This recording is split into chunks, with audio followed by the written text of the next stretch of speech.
നമ്മളിന്ന് ഡിസ്കസ് ചെയ്യാൻ പോകുന്നത് my mother said I never should എന്ന് പറഞ്ഞ പ്ലേൻ്റെ themes, symbols, important questions, point of view, narrative techniques അതൊക്കെയാണ് നമ്മൾ ഡിസ്കസ് ചെയ്യാൻ പോകുന്നത്. ഇതിൻ്റെ സമ്മറി, ഹിസ്റ്റോറിക്കൽ ബാക്ക്ഗ്രൗണ്ട്, ഓതറിനെ കുറിച്ച് അങ്ങനെയുള്ള കാര്യങ്ങളൊക്കെ പ്രീവിയസ് വീഡിയോയിൽ എക്സ്പ്ലെയിൻ ചെയ്തിട്ടുണ്ട്. ആ വീഡിയോ കാണാത്തവർ ഞാൻ ഡിസ്ക്രിപ്ഷനിലോ ഇല്ലെങ്കിൽ കമൻറ്റിലോ ഞാൻ ലിങ്ക് മെൻഷൻ ചെയ്യുക. അതിൽ കയറിയിട്ട് ഒന്ന് ജസ്റ്റ് ആ വീഡിയോ ചെക്ക് ചെയ്തിട്ട് ഇതിലേക്ക് വരിക. അപ്പോഴേ നിങ്ങൾക്ക് കണക്ട് ചെയ്യാനായിട്ട് പറ്റുള്ളൂ. ഓക്കെ, നമുക്കിനി ഫസ്റ്റ് തീംസ് നോക്കാം. ഇതിൽ ഇമ്പോർട്ടൻറ്റ് തീംസ് എന്ന് പറയുന്നത് mother daughter relationship, gender roles, identity and self discovery, time and memory, secret and life. Mother daughter റിലേഷൻഷിപ്പാണ് ഇതിൽ സെൻട്രൽ തീം എന്ന് പറയുന്നത്. ഇതിൽ ഡിഫറെൻറ്റ് ജനറേഷൻ ഓഫ് വുമൺ, അതുപോലെ എന്താണ് അവരുടെ സൊസൈറ്റൽ എക്സ്പെക്റ്റേഷൻ, പേഴ്സണൽ ചോയ്സസ്, അതുപോലെ എന്താണ് പറയുക ഈ ഒരു റിലേഷൻഷിപ്പ് മെയിൻറ്റെയിൻ ചെയ്യാനായിട്ട് ഈ മദർ ഡോട്ടർ റിലേഷൻഷിപ്പ് ലൈക്ക് ഇപ്പോൾ നമുക്ക് in case of Rosie and Jackie എടുക്കുകയാണെന്നുണ്ടെങ്കിൽ ജാക്കി എന്താണ് കരിയറിന് വേണ്ടിയിട്ട് റോസി ഒരു ഗിവ് അപ്പ് ചെയ്യുന്ന രീതിയിലേക്ക് എത്തുന്നു. But at the same time Doris മാർഗരറ്റിനെ നന്നായി വളർത്തിയിട്ടുണ്ടായിരുന്നു. അതുപോലെ ഡോറിസ് മാർഗരറ്റിനെക്കാട്ടിലും കുറച്ചുകൂടെ ഫ്രണ്ട്ലി ആയിരുന്നത് തൻ്റെ ഗ്രാൻഡ് ചൈൽഡ് ആയിരുന്ന ജാക്കിയോടായിരുന്നു. അങ്ങനെ ആ ഡിഫറെൻറ്റ് ടൈം പീരീഡ്സിൽ അവർ തമ്മിലുള്ള ബോണ്ടിങ് എങ്ങനെയാണ്. പക്ഷെ എല്ലാവർക്കും പരസ്പരം നല്ല സ്നേഹമുണ്ട് അല്ലേ. ജാക്കിക്കാണെങ്കിൽ നമുക്ക് റോസിയോട് സ്നേഹമില്ല എന്നൊന്നും പറയാൻ പറ്റില്ല. പക്ഷെ അവളുടെ സിറ്റുവേഷൻ അങ്ങനെ ആയതുകൊണ്ട് എന്താണ് അവൾക്ക് ഒരു അമ്മയുടെ സ്നേഹം ആർക്ക് കൊടുക്കാൻ കഴിഞ്ഞില്ല, റോസിക്ക് കഴിഞ്ഞില്ല. അപ്പോൾ ഇതൊരു വൺ ഓഫ് ദ സെൻട്രൽ തീമാണ്. ഇനി നമുക്ക് നെക്സ്റ്റ് നോക്കാം.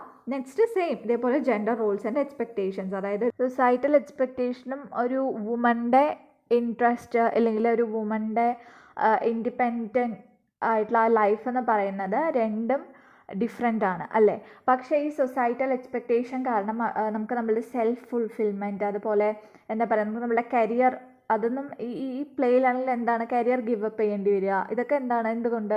കാരണം പിന്നീട് നമ്മൾ വേറൊരു ലൈഫിലേക്ക് എൻ്റർ ചെയ്യുകയാണ്, ലൈക്ക് മദർഹുഡ്, പിന്നെ അതുപോലെ മാരേജ്. ഇതൊക്കെ കാരണം എന്താണ് നമ്മൾ വേറൊരു ലൈഫിലേക്ക് പോവുകയും നമുക്ക് നമ്മളുടെ ആ ഒരു ഇൻട്രസ്റ്റ് അനുസരിച്ചിട്ട് മുന്നോട്ട് പോകാനായിട്ട് പറ്റില്ല. ലൈക്ക് പ്ലേയിൽ തന്നെ നോക്കുകയാണെന്നുണ്ടെങ്കിൽ മാർഗരറ്റിൻ്റെ ക്യാരക്ടർ എടുത്താൽ തന്നെ മാർഗരറ്റിന് ഒരു നല്ലൊരു ജോലിയിലേക്ക് പോകണം എന്നാണ് ആഗ്രഹിക്കുക. പക്ഷെ മാരേജ് ലൈഫ് ആയതും പിന്നീട് അങ്ങനെ പോകാൻ പറ്റാണ്ട് പിന്നെ ഒരു ടൈപ്പിസ്റ്റ് ആയിട്ടാണ് പിന്നീടുള്ള കാലങ്ങളിൽ ജീവിക്കുന്നത്. സോ ഇതിൽ ജെൻഡർ റോൾസ് എന്ന് പറയുന്നത് ലൈക്ക് ഒരു വൺ ഓഫ് ദ ഇമ്പോർട്ടൻറ്റ് തീമാണ്. ഇനി അടുത്ത ഐഡൻറ്റിറ്റി ആൻഡ് സെൽഫ് ഡിസ്കവറി, അതും വൺ ഓഫ് ദ ഇമ്പോർട്ടൻറ്റ് തീമാണ്. ടൈം ആൻഡ് മെമ്മറി എന്ന് പറയുന്നതും നമുക്കറിയാം. ഇവിടെ പ്രസൻറ്റിൽ ഇങ്ങനെ കാര്യങ്ങൾ പറഞ്ഞുകൊണ്ടിരിക്കുന്ന സമയത്ത് നമ്മൾ പാസ്റ്റിലെ കാര്യങ്ങൾ അതായത് ഇപ്പോൾ മാർഗരറ്റ് അല്ലെങ്കിൽ ഡോറിസ് അവരൊക്കെ എന്താണ് അവർ പ്രസൻറ്റിലെ കാര്യങ്ങൾ പറഞ്ഞുകൊണ്ടിരിക്കുന്ന സമയത്ത് അങ്ങനെ പാസ്റ്റ് ആലോചിക്കും, അങ്ങനെ അവർ പാസ്റ്റിലെ കാര്യങ്ങൾ കാണിക്കും.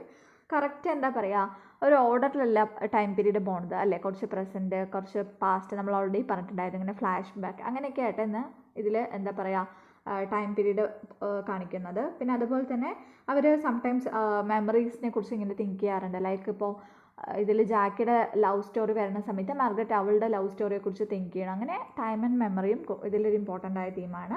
അതുപോലെ സീക്രട്ട് ആൻഡ് ലൈസ്, അതായത് ഇതിൽ ഒരു സീക്രട്ട് എന്ന് പറയുന്നത് റോസി ശരിക്കും ജാക്കിയുടെ മോളാണ്. പക്ഷേ എല്ലാവരും അവളോട് മാർഗരറ്റാണ് അമ്മ എന്ന് പറഞ്ഞിട്ട് വളർത്തുക. പക്ഷേ അവർ 16 വയസ്സിലായിരിക്കും എന്ത് ചെയ്യുക ഈ സീക്രട്ട് റിവീൽ ചെയ്യാമെന്ന് വിചാരിക്കും. പക്ഷേ അൺഫോർച്ചുനേറ്റ്ലി അവൾക്ക് അതിന് മുൻപേ തന്നെ അറിയും. അങ്ങനെ എന്താ പറയുക പിന്നീട് അവർ തമ്മിലുള്ള ആ ബോണ്ടിങ് ഇല്ലാണ്ടാവും. അപ്പോഴേക്കും മാർഗരറ്റ് മരിക്കും. ഇനി നമ്മൾ നോക്കാൻ പോകുന്നത് ഈ പ്ലേയിലെ സിമ്പിൾസ് ആണ്. Dolls, the skipping drop, the photographs, the tree, ഇതൊക്കെയാണ് ഇതിൽ ഇമ്പോർട്ടൻറ്റ് സിമ്പിൾസ് എന്ന് പറയുന്നത്. ഇതിൽ ഡോൾസ് എന്ന് പറയുന്നത് സിമ്പിളൈസ് ചെയ്യുന്നത് സൊസൈറ്റൽ എക്സ്പെക്റ്റേഷനാണ്. അതായത് ഒരു പാവയെ പോലെയാണ് വുമൻസിനെ സൊസൈറ്റി കാണുന്നത്. ലൈക്ക് അവർ പറയുന്നത് അവരുടെ റൂൾസിലൊക്കെ ഒരു വുമൺ ഒതുങ്ങി നിൽക്കണമെന്ന് കാണിക്കാൻ വേണ്ടിയിട്ടാണ് ഇത് ഡോൾസ് ഇവിടെ യൂസ് ചെയ്തിരിക്കുന്നത്. ഇതിലെ ഡോൾ നമുക്ക് മാർഗരറ്റ് ചെറുപ്പത്തിലിരിക്കുന്ന സമയത്ത് ഡോറിസ് ഒരു ഡോൾ അവൾക്ക് വാങ്ങിച്ചു കൊടുക്കുന്നതും എന്നിട്ട് അത് കേട് വരുമ്പോൾ മാർഗരറ്റ് ഡോറിസിനോട് വഴക്കുണ്ടാക്കുന്നതും അതേ ഡോൾ വന്നിട്ട് ബർത്ത്ഡേ പാർട്ടിയുടെ അന്ന് റോസി ഇത് മണ്ണിൽ കുഴിച്ച് വെച്ചിട്ട് ആ ഡോളിനോട് സംസാരിക്കുന്നതൊക്കെ പറഞ്ഞു. അപ്പോൾ ആ ഡോളിലൂടെ ഷാർലോട്ട് കീറ്റ്ലെ സൊസൈറ്റൽ എക്സ്പെക്റ്റേഷനാണ് സിംബലൈസ് ചെയ്യുന്നത്. ഈ സ്കിപ്പിംഗ് റോപ്പ് സിംബലൈസ് ചെയ്യുന്നത് ഈ ക്യാരക്ടേഴ്സിൻ്റെ ചൈൽഡ്ഹുഡ് ലൈഫിലെ അവരുടെ ഇന്നസെൻസ്, അതുപോലെ ഒന്നിനെയും കെയർ ചെയ്യാതെ ഹാപ്പി ആയിരുന്ന അവരുടെ ലൈഫ് റിമൈൻഡ് ചെയ്യാൻ വേണ്ടിയിട്ടാണ് ഈ സ്കിപ്പിംഗ് റോപ്പ് ഇവിടെ യൂസ് ചെയ്യുന്നത്. ചെറുപ്പത്തിൽ അവർ വളരെ ഇന്നസെൻ്റ് ആയിരുന്നു. പക്ഷേ വളർന്നു വരുമ്പോൾ റെസ്പോൺസിബിലിറ്റിയൊക്കെ ആകുന്ന സമയത്ത് അവർ ആ ഇന്നസെൻ്റൊക്കെ മറന്നു പോകുന്നു എന്ന് ഈ റോപ്പ് അവർ വീണ്ടും വീണ്ടും അവരുടെ ചൈൽഡ്ഹുഡ് ലൈഫ് കഴിഞ്ഞ് കാണുന്ന സമയത്ത് അവരത് ഓർക്കുകയാണ്. അങ്ങനെ സ്കിപ്പിംഗ് റോപ്പിലൂടെ ചൈൽഡ്ഹുഡ് ഇന്നസെൻസ് ആണ് ഷാർലോട്ട് കീറ്റ്ലി ഇവിടെ സിംബലൈസ് ചെയ്യുന്നത്. അതുപോലെ ഫോട്ടോഗ്രാഫ്സ് റെപ്രസെൻ്റ് ചെയ്യുന്നത് ടൈമും അതേപോലെ മെമ്മറീസും ആണ്. അവരുടെ പഴയ മെമ്മറീസ് ഇതൊക്കെ ഈ ഫോട്ടോഗ്രാഫ്സിലൂടെ അവർക്ക് ഓർത്തെടുക്കുകയാണ്. അതുപോലെ തന്നെ നമ്മുടെ ഫൈനൽ സിമ്പിളായ ദ ട്രീ, ട്രീയിലൂടെ സിംബലൈസ് ചെയ്യുന്നത് ഒരു വുമൻ്റെ സ്ട്രെങ്ത്.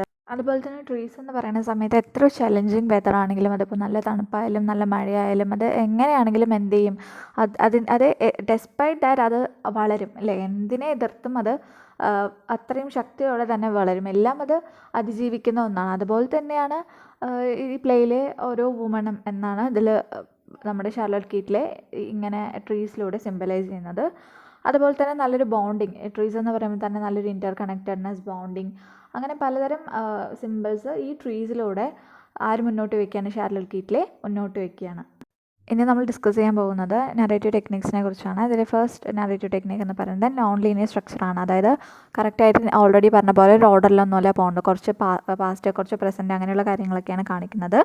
അങ്ങനെ കാണിക്കുന്നതിലൂടെ, പാസ്റ്റൊക്കെ കാണിക്കുന്നതിലൂടെ ഓഡിയൻസിന് അവർ ചൈൽഡ്ഹുഡ് ലൈഫൊക്കെ അറിയാനായിട്ട് കഴിഞ്ഞു. അതുപോലെ തന്നെ മൾട്ടിപ്പിൾ പേഴ്സ്പെക്റ്റീവ് എന്ന് പറയുന്ന സമയത്ത് ഇതിൽ രണ്ട് പേഴ്സ്പെക്റ്റീവ്, രണ്ട് പോയിൻ്റ് ഓഫ് വ്യൂ ആണ്. ഫസ്റ്റ് പേഴ്സൺ പോയിൻ്റ് ഓഫ് വ്യൂവും കാണിച്ചിട്ടുണ്ട്, അതേപോലെ തേർഡ് പേഴ്സൺ പോയിൻ്റ് ഓഫ് വ്യൂവും ഇവിടെ യൂസ് ചെയ്തിട്ടുണ്ട്. അതുപോലെ തന്നെ സിംബോൾസ്, പിന്നെ അതുപോലെ തന്നെ ക്യാരക്ടേഴ്സ് സംടൈംസ് മോണോലോഗ്സ് യൂസ് ചെയ്യാറുണ്ട്, അതേപോലെ സോളിലോക്കി ഇവിടെ യൂസ് ചെയ്യാറുണ്ട്. എന്തിനു വേണ്ടിയിട്ടാണ്, അവരുടെ ഇന്നർ തോട്ട്സ്, അവരുടെ ഇമോഷൻസ്, ഉള്ളിലുള്ള ഇമോഷൻസ്, അതുപോലെ ഡയറക്റ്റായിട്ട് കോൺഫ്ലിക്ട്സും കാണിക്കാനും അവരുടെ ആഗ്രഹങ്ങൾ കാണിക്കാനും ഒക്കെ വേണ്ടിയിട്ട് ഇവിടെ മോണോലോഗ്സ് ആൻഡ് സോളിലോക്കീസ് യൂസ് ചെയ്തിട്ടുണ്ട്. അതുപോലെ ഇൻ്റർ ടെക്സ്ച്വാലിറ്റിയും ഇതിൽ യൂസ് ചെയ്തിട്ടുണ്ട്. ഇനി നമുക്കിതിൽ ലിറ്റററി ഡിവൈസസ് നോക്കാം. അതുപോലെ തന്നെ ഇതിൽ ഡയലോഗ്സ് യൂസ് ചെയ്തിട്ടുണ്ട്. ഡ്രാമ എന്ന് പറയുമ്പോൾ തന്നെ ഡയലോഗ്സ് ഇല്ലാതെ നമുക്ക് ആലോചിക്കാൻ പോലും പറ്റില്ല. സോ അതൊരു ലിറ്റററി ഡിവൈസാണ് ഇതിൽ. പിന്നെ ഫോർഷാഡോയിങ് എന്ന് പറഞ്ഞു കഴിഞ്ഞാൽ ഒരു കാര്യം നേരത്തെ നടക്കാൻ പോകുന്നത് അല്ലെങ്കിൽ മുൻകൂട്ടി നടക്കാൻ പോകുന്നതിനുള്ള കുറച്ച് സിംറ്റംസ് അല്ലെങ്കിൽ കുറച്ച് സൈൻസൊക്കെ നേരത്തെ തന്നെ ഡ്രാമയിൽ അവിടെ ഇവിടെ ആയിട്ടൊക്കെ കാണിക്കുക. അപ്പോൾ തന്നെ ഓഡിയൻസിനെ ഊഹിക്കാൻ പറ്റും, ഇത് കഴിഞ്ഞത് ഇങ്ങനെ ആയിരിക്കും, അത് എൻഡ് ആവുമെന്ന് നമുക്ക് മനസ്സിലാവും. അങ്ങനെ അതിൽ ഫോർഷാഡോയിങ് കാണിക്കുന്നുണ്ട്. കാരണം റോസി ജാക്കിയുടെ മോളാണെന്നുള്ള സീക്രറ്റ് ഇവർ മറച്ച് വെക്കുമ്പോൾ തന്നെ നമുക്ക് മനസ്സിലാവും അൺഫോർച്ചുനേറ്റ്ലി അത് അവൾ ആ ഏജിന് മുൻപ്, അല്ലെങ്കിൽ ഇവർ റിവീൽ ആക്കണം എന്നുള്ള, ആ സീക്രറ്റ് റിവീൽ ആക്കണം എന്നുള്ള ആ ടൈമിന് മുമ്പേ അവൾ അറിയുന്നുള്ള ഏകദേശം കാര്യങ്ങളൊക്കെ നമുക്ക് ഊഹിക്കാവുന്നതേ ഉള്ളൂ. ഇതാണ് ഇതിൽ ഫോർഷാഡോയിങ് എന്ന് പറയുന്നത്. പിന്നെ അതുപോലെ തന്നെ മെറ്റഫേഴ്സ് യൂസ് ചെയ്തിട്ടുണ്ട്. ഇതിൽ മെറ്റഫേഴ്സ് എന്ന് പറയുമ്പോൾ തന്നെ നമ്മൾ ഒരു ഡോൾ ഹൗസിനെ കുറിച്ചൊക്കെ നമ്മൾ ആദ്യം പറഞ്ഞിട്ടുണ്ടായിരുന്നു. ആ ഡോൾ ഹൗസ് കണക്ട് ചെയ്യുന്നത് സൊസൈറ്റിയിൽ എക്സ്പെക്ടേഷൻ, വുമണിനെ ഒരു ഡോളായിട്ട് കാണുക എന്നൊക്കെ പറഞ്ഞിട്ട് നമ്മൾ ഓൾറെഡി പറഞ്ഞിട്ടുണ്ടായിരുന്നു. പിന്നെ അതുപോലെ തന്നെ ഐറൺ യൂസ് ചെയ്തിട്ടുണ്ട്. കുറേ റിപ്പീറ്റേഷൻസ് ഉണ്ട് ഇതിൽ, അതായത് എന്താ പറയുക, കുറേ വേർഡ്സ്, ഫ്രേസസ് ഒക്കെ ഇങ്ങനെ റിപ്പീറ്റ് ആയിട്ട് വരുന്നുണ്ട്. അതെന്തിനു വേണ്ടിയിട്ടാണെന്ന് പറഞ്ഞു കഴിഞ്ഞാൽ ആ ഒരു central message of the story കൊടുക്കാൻ വേണ്ടിയിട്ടാണ് അങ്ങനത്തെ റിപ്പീറ്റേഷൻ വരുന്നത്. പിന്നെ അതുപോലെ ഫ്ലാഷ് ബാക്ക് യൂസ് ചെയ്തിരിക്കുന്നത് നമ്മൾ ഓൾറെഡി പറഞ്ഞ പോലെ തന്നെ അവരുടെ ചൈൽഡ്ഹുഡ് ലൈഫ് നമുക്ക് മനസ്സിലാക്കാൻ, അതേപോലെ ഓരോ ക്യാരക്ടേഴ്സിൻ്റെയും ചൈൽഡ്ഹുഡ് ലൈഫ് മുതൽ അവരെങ്ങനെയൊക്കെ ആയിരുന്നു, പിന്നീട് അവരെ ചേഞ്ചസ്, അവരിൽ വന്ന ചേഞ്ചസ് എങ്ങനെയൊക്കെയാണെന്ന് കാണിക്കാൻ വേണ്ടിയിട്ടാണ് ഫ്ലാഷ് ബാക്ക് യൂസ് ചെയ്യുന്നത്. പിന്നീട് ഷാർലോട്ട് കീറ്റ്ലെ മറ്റ് ലിറ്റററി വർക്ക്സിൽ നിന്നും കുറേ കാര്യങ്ങൾ ഇതിൽ റിഫറൻസ് ആയിട്ട് എടുത്തിട്ടുണ്ട്. അപ്പോൾ നമുക്ക് അല്യൂഷനും ഒരു ലിറ്റററി ഡിവൈസസ് ആയിട്ട് ഇതിലേക്ക് ആഡ് ചെയ്യാം. നമ്മൾ നറേറ്റീവ് ടെക്നിക്ക് പറയുമ്പോൾ തന്നെ പറഞ്ഞിരുന്നു, എന്നിരുന്നാലും കൂടി ഒന്നുകൂടെ പറയാം. ഇതിൽ first and third person point of view combine ചെയ്ത് യൂസ് ചെയ്തിട്ടുണ്ട്. ഇതിൽ ഓതർ എങ്ങനെയാണ് ലാംഗ്വേജ് യൂസ് ചെയ്തിരിക്കുന്നത് ചോദിച്ചു കഴിഞ്ഞാൽ നമുക്ക് അതൊന്നും ഡീറ്റെയിൽ എക്സ്പ്ലെയിൻ ചെയ്യുന്ന ആവശ്യമൊന്നുമില്ല.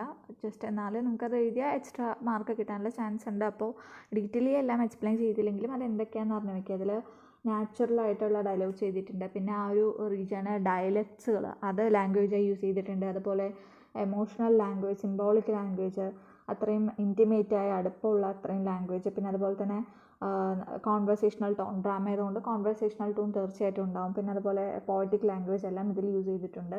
ഇതിൽ റിപ്പീറ്റഡ് ആയി വന്ന ക്വസ്റ്റ്യൻസ് ആണ് മാർഗരറ്റിൻ്റെ role of Margaret in Charlotte Keatley's my mother said I never should. അതുപോലെ തന്നെ മദർ ഡോട്ടർ റിലേഷൻഷിപ്പ്. ഇതിലെ റോൾ ഓഫ് മാർഗരറ്റ് നമ്മൾ ഓൾറെഡി ഡിസ്കസ് ചെയ്തിട്ടുണ്ടായിരുന്നതാണ് സമ്മറി പറയുന്ന സമയത്ത്. മാർഗരറ്റ് എന്ന് പറയുന്നത് ഡോറിസിൻ്റെ മോളാണ്. മാർഗരറ്റിനൊക്കെ എന്നൊരു ലവ് ഉണ്ടായിരുന്നു. പിന്നീട് എന്താ പറയുക, പിന്നെ ലാസ്റ്റ് അവരുടെ ആ ഡെത്ത് ടൈം, മരിക്കുന്ന സമയത്തൊക്കെ എന്നെ മാരേജ് ചെയ്യേണ്ടതെന്ന് തോന്നിയിട്ടുണ്ടായിരുന്നു. ആദ്യമൊക്കെ എന്താ പറയുക, അതായത് അവരുടെ ആ ഒരു യൂത്ത് ആയിരിക്കുന്ന സമയത്ത് അവർക്ക് ഒരുപാട് മിസ്റ്റേക്സ് ഒക്കെ പറ്റിയിട്ടുണ്ട്. അതേപോലെ തന്നെ മോള് ജാഗിക്ക് അങ്ങനത്തെ മിസ്റ്റേക്സ് ഒക്കെ വരുന്ന സമയത്ത് അവർ എന്താ പറയുക, അപ്പോഴാണ് റിയലൈസ് ചെയ്യുന്നത്, ഇതൊക്കെ ആ ഏജിൻ്റെ പ്രോബ്ലംസ് ആയിരുന്നു എന്നൊക്കെ പറഞ്ഞിട്ട് തനിക്ക് ആ മിസ്റ്റേക്സ് ഒക്കെ വന്നിട്ടുണ്ട് എന്ന് പറഞ്ഞിട്ട് അങ്ങനെ റിയലൈസ് ചെയ്യുന്നു. പിന്നെ അതേപോലെ തന്നെ റോസിയെ സ്വന്തം മോളായിട്ട് വളർത്താനുള്ള ആ ഒരു മനസ്സ്, പിന്നെ അതുപോലെ തന്നെ റോസിയോട് വരുന്ന ആ പൊസസീവ്നെസ്, അങ്ങനെ ഒരുപാട് കാര്യങ്ങൾ മാർക്കിനനുസരിച്ച് എഴുതാം കേട്ടോ. സമ്മറി കേട്ടവർക്ക് മാർഗരറ്റിൻ്റെ ആ റോള് എക്സ്പ്ലെയിൻ ചെയ്യാൻ വളരെ ഈസിയാണ്.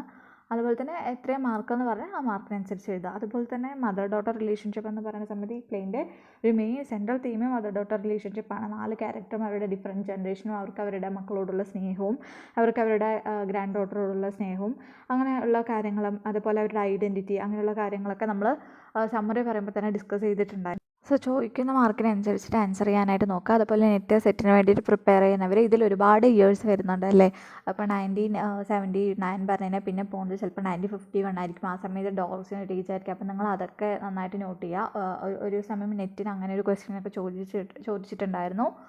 സോ പഠിക്കുന്ന സമയത്ത് അതിപ്പോൾ നെറ്റിനോ സെറ്റിനോ അല്ലെങ്കിൽ അത് എന്ത് എക്സാമിനാണെങ്കിലും എല്ലാം വൃത്തിയായിട്ട് പഠിക്കുക. അങ്ങനെ തൊട്ടും തൊടാതെയും അവിടെ ഇവിടെയൊക്കെ പഠിച്ചാൽ ചിലപ്പോൾ നമ്മൾ പാസ്സാവുമായിരിക്കും. പക്ഷേ നമുക്ക് ഇങ്ങനെയുള്ള കോമ്പറ്റേറ്റീവ് എക്സാംസ് വരുന്ന സമയത്ത് നമുക്കത് യൂസ്ഫുൾ അല്ലാത്ത അവസ്ഥയിലാവും. അപ്പോൾ എന്ത് പഠിക്കുമ്പോഴും കുറച്ച് ടൈം എടുത്താലും കുറച്ച് നന്നായിട്ട് എല്ലാം മനസ്സിലാക്കിയിട്ട് തന്നെ പഠിക്കുക. ഈ വീഡിയോ തന്നെ അത്രയും ഫാസ്റ്റായിട്ടാണ് ഞാൻ എക്സ്പ്ലെയിൻ ചെയ്തിട്ടുണ്ടായിരുന്നത്. അത് വേറെ ഒന്നും കൊണ്ടല്ല, ഓൾറെഡി 24 മിനിറ്റ്സിൻ്റെ ഒരു വീഡിയോ ഞാൻ അപ്ലോഡ് ചെയ്തു. അപ്പോൾ ഇതും കൂടെ കേൾക്കുന്ന സമയത്ത് നിങ്ങൾക്ക് ഭയങ്കര ബോറടിക്കും, അതുകൊണ്ട് ഒരുപാട് ലാഗാക്കണ്ടെന്ന് എഴുതിയിട്ടാണ് അത്രയും ഫാസ്റ്റായിട്ട് എക്സ്പ്ലെയിൻ ചെയ്തത്. ഒപ്പം ഞാൻ അതിൻ്റെ നോട്ട്സും ആഡ് ചെയ്തിരിക്കുന്നുണ്ട്. നിങ്ങൾക്ക് അത്ര കൺഫ്യൂഷൻ വരാൻ ചാൻസ് ഇല്ലെന്ന് ഞാൻ വിചാരിക്കണം. എന്നിട്ട് നിങ്ങൾക്ക് എന്തെങ്കിലും ഡൗട്ട് ഉണ്ടെന്നുണ്ടെങ്കിൽ കമൻറ്റ് സെക്ഷനിൽ ചോദിക്കുക. അതുപോലെ തന്നെ ലൈക്ക് ചെയ്യുക, സബ്സ്ക്രൈബ് ചെയ്യുക. നിങ്ങൾക്ക് ഈ ചാനൽ ഇഷ്ടപ്പെട്ടാൽ നിങ്ങളുടെ ഫ്രണ്ട്സിന് ഷെയർ ചെയ്ത് കൊടുക്കുക.